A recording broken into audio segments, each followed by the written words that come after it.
म एकदमै खुसी छु। यो जित भनेको मेरो मात्रै हैन, हाम्रो सिङ्गो नेपालीहरूको जित हो।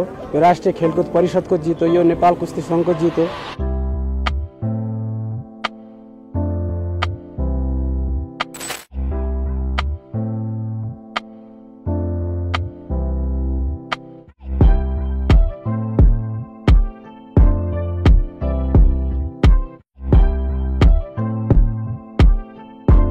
यो जुन हामीले यो लामो समय मेहनत गरेपछि यो जुन ऐतिहासिक क्षणमा हामीले जुन मेडल प्राप्त गरेका छौँ एसियन लेभलमा, म सम्पूर्ण राष्ट्रिय खेलकुद परिषदलाई, नेपाल कुस्ती संघलाई र सम्पूर्ण प्रशिक्षकज्यूहरूलाई हृदयदेखि धन्यवाद दिन चाहन्छु।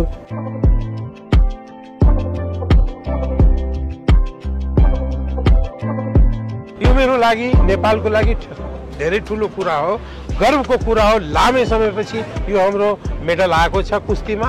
अब आउने दिनहरू वर्ल्ड च्याम्पियनसिप नोभेम्बरमा हुन्छ, त्यसको तयारीको तरफ नेपाल कुस्ती संघलाई पनि म धन्यवाद दिन चाहन्छु। उहाँहरूले यसलाई फेरि एकचोटि जगाइदिनु भएछ। जुन त्यसको उदाहरण चाहिँ सुरेश चुनाराले एसियनमा चाहिँ ब्रोन्ज मेडल लगाएको छ।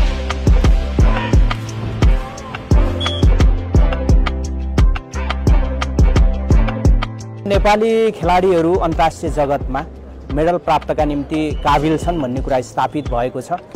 हामी नेपाली कुस्तीको व्यवस्थापनका लागि चाहिँ आएदेखि करिब 1.5 वर्षको बिचमा हामीले थुप्रै खालका चाहिँ प्रतिभाहरू देखेका छौँ, बुझेका छौँ, अपडेट गरेका छौँ, समन्वय गरेका छौँ र व्यवस्थापन गरेका छौँ र नियमित ट्रेनिङमा राखेर मिसन 2026 राष्ट्रिय खेलकुद परिषदले सञ्चालन गरेको थियो। त्यसमा पनि यसलाई चाहिँ सहभागी बनाएर जे तयारी गऱ्यौँ र त्यो तयारीको रिजल्टको रूपमा हामीले चाहिँ एसियन बेल्ट रेस्लिङ च्याम्पियनसिपमा हामीले चाहिँ ब्रोन्ज मेडल प्राप्त गर्न सक्यौँ, जो सबैभन्दा बलियो देशका रूपमा रहेका देशहरू मध्येको जापानलाई चाहिँ हराएर चाहिँ नेपालले चाहिँ ब्रोन्ज मेडल ल्यायो। यो धेरै खुसी र गौरवको विषय मैले ठानेको छु।